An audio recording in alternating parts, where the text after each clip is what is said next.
Tous furent remplis d'Esprit Saint. Acte 2, 4.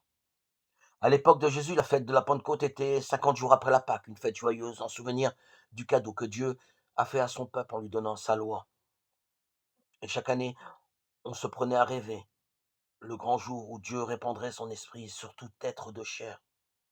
Pour reprendre les mots du prophète Joël, ce grand jour arriverait-il enfin? L'année de la mort de Jésus, la fête commença comme d'habitude, et puis, tout d'un coup, l'Esprit Saint bouscula les habitudes. Dans les mots que Luc a choisis pour nous raconter l'indicible, affleure toute cette attente fiévreuse qui habitait le peuple juif. Soudain, un bruit survint du ciel comme un violent coup de vent. La moisson où ils étaient assis en fut remplie tout entière. Ce bruit, ce vent, cette violence évoquent la grande manifestation de Dieu sur le mont Sinaï, le jour où Dieu a donné la loi. Le livre de l'Exode parlait de tonnerre, d'éclairs, de feu.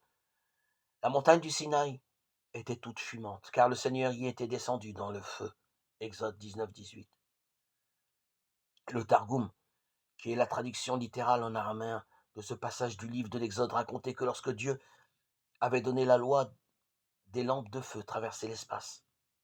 Les langues de feu de la Pentecôte les rappellent irrésistiblement. Alors leur apparurent des langues qu'on aurait dites de feu qui se partageaient, et il s'en posa une sur chacun d'eux. Enfin, très certainement, le miracle des langues évoque pour Luc un autre grand texte de l'Ancien Testament, l'épisode de Babel. Tous furent remplis d'Esprit Saint, ils se mirent à parler en d'autres langues, et chacun s'exprimait selon le don de l'Esprit.